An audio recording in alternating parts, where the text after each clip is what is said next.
Bonjour et bienvenue sur Auto News. Alors aujourd'hui on est à bord de la nouvelle Toyota Yaris Cross, qui est donc la version SUV au perché de la Yaris conventionnelle. Elle partage la même plateforme, la TNGA-B, une plateforme modulaire qui permet d'obtenir plusieurs gabarits différents, bien sûr optimisés pour l'hybridation. Donc elle vient concurrencer directement le Hyundai Kona ou le Renault Captur. Toutes ces voitures sont hybrides aussi.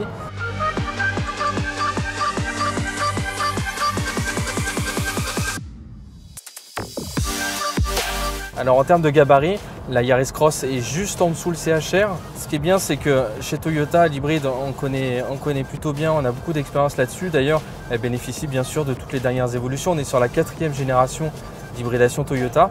C'est exactement la même techno que sur la Yaris, bien sûr. En matière de motorisation, on retrouve donc un 3 cylindres essence accouplé à un moteur électrique sur l'essieu avant. Pour cette version 4.2, parce que la Yaris Cross a cette particularité d'être proposée aussi en version 4 roues motrices en option, une option à 2000 € qui rajoute un moteur supplémentaire électrique sur l'essieu arrière. Ce qui nous donne une puissance cumulée de 116 chevaux. Alors c'est pas énormissime, notamment le Kona et le Captur sont à des puissances bien supérieures. Mais d'un autre côté, le terrain de jeu favori d'un moteur hybride et d'un modèle comme ça relativement compact restant la ville et les zones périurbaines, ça suffira largement. En termes de consommation, on est officiellement entre 4,4 litres et 5 litres. Nous là par exemple, on est à 5 litres tout rond, mais on a quand même dû faire quelques allers-retours un peu énergivores pour les besoins de la vidéo. Mais franchement, les 4 litres 5 sont faciles à atteindre sans forcer, sans même spécialement adopter une éco-conduite très poussée. C'est un peu la force de l'hybride Toyota qui a beaucoup d'expérience là-dessus. En termes de gabarit, évidemment, elle est plus imposante que la Yaris conventionnelle, même si elle repose sur la même plateforme. On a 9,5 cm en plus en hauteur, 24 cm en plus en longueur. Et puis aussi on a l'empattement qui a été augmenté de 2,5 cm. Alors 2,5 cm, c'est pas plus que ça paraît pas beaucoup, mais pour une automobile ça change énormément, et notamment pour sortir un petit peu des sentiers battus, aller chercher des surfaces un peu moins lisses qu'avec une Yaris normale. Là on sait qu'on pourra passer beaucoup plus facilement, surtout si on a le modèle 4 roues motrices, qui n'est pas donc une transmission intégrale conventionnelle avec des liaisons mécaniques comme peut l'avoir la Yaris GR d'ailleurs. C'est pas du tout la même chose. Là ici c'est vraiment le moteur électrique qui vient alimenter les roues arrière de temps en temps quand c'est vraiment nécessaire, quand ça patine sur de la glace, quand ça patine sur de la boue, mais on va pas aller faire du franchissement non plus. Malgré tout, en termes d'amortissement global, elle fait plutôt bien son boulot.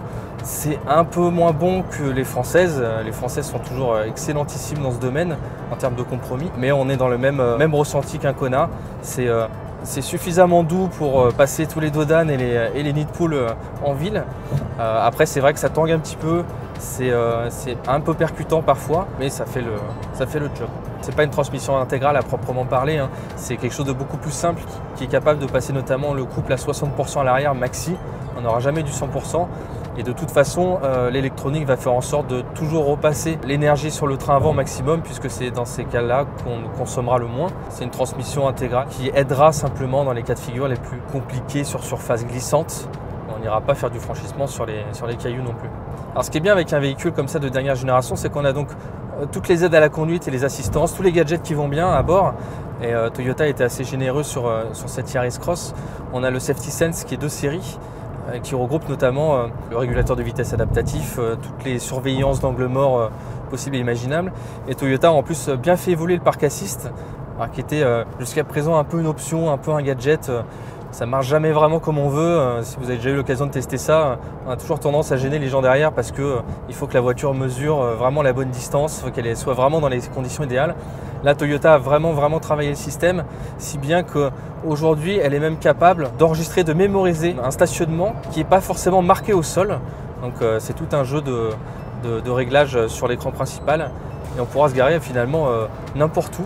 Enregistrer cette position-là, on peut enregistrer jusqu'à 3 positions, 3 stationnements comme ça.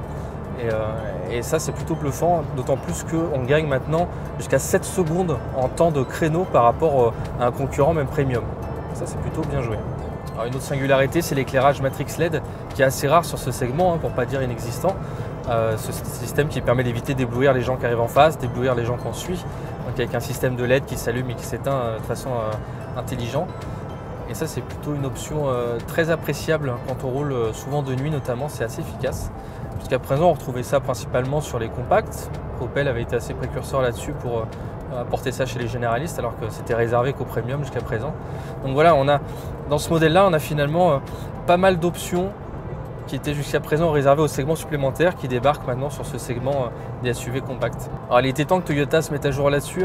Ils ont privilégié un peu la fiabilité à la performance jusqu'à présent avec des technologies de batterie assez conventionnelles. Maintenant on est enfin passé au lithium-ion, c'était déjà le cas sur la Yaris classique, ce qui permet notamment de récupérer beaucoup plus d'énergie au freinage et de redistribuer beaucoup plus d'énergie aussi électrique, ce qui fait qu'on a gagné encore un peu plus de présence électrique par rapport à la présence thermique, ce qui fait qu'il y a un mix qui est encore plus équitable, qui permet aussi d'atteindre du coup ces scores de consommation et d'émissions assez faibles. On est notamment sur cette version 4.2 à 100 grammes de CO2 rejeté au kilomètre, ce qui devient plutôt intéressant parce que les meilleurs scores comme ça de CO2 étaient obtenus à l'époque avec des diesels. Aujourd'hui on arrive à le faire avec des moteurs essence, évidemment avec de l'électrification, mais ça montre bien qu'aujourd'hui on est capable d'obtenir de très bons rendements à la fois thermiques sur l'essence et sur l'électrique.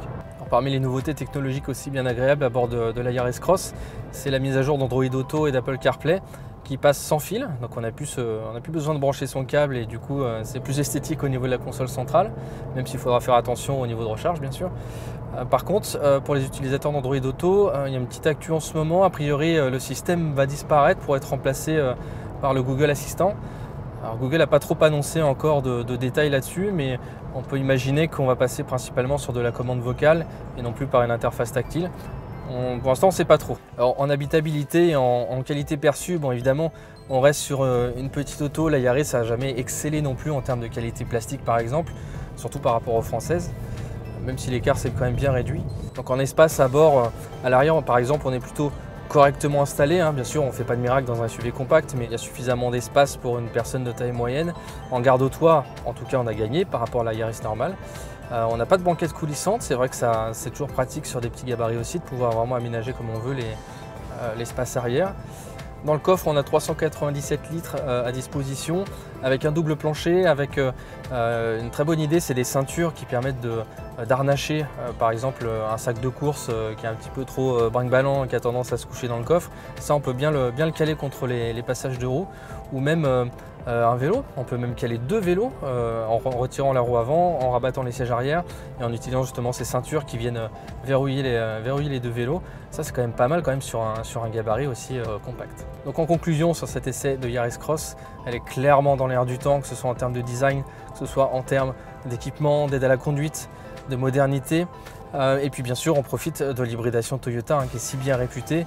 D'ailleurs, Toyota a encore gagné les 24 heures du Mans, un gage de confiance s'il en est. On a peut-être un tarif un peu élevé par rapport à notamment la qualité perçue qui est en deçà des françaises par exemple. Voilà, on a cette hybridation Toyota. Là, on est par exemple à 4,5 litres au 100. C'est quand même rien pour un moteur à essence à la base quand même, alors qui est bien électrifié certes, mais c'est un super score. Donc si bien qu'on est à nouveau face à un modèle vraiment séduisant sur le marché des SUV compacts qui devient vraiment tellement riche. En tout cas, ça va devenir compliqué de choisir le bon modèle de SUV compact. La liste ne cesse de s'agrandir avec des modèles de plus en plus pertinents. En tout cas, nous on est convaincus que la Toyota Yaris Cross fera partie du haut du classement. Allez, à bientôt sur Auto News.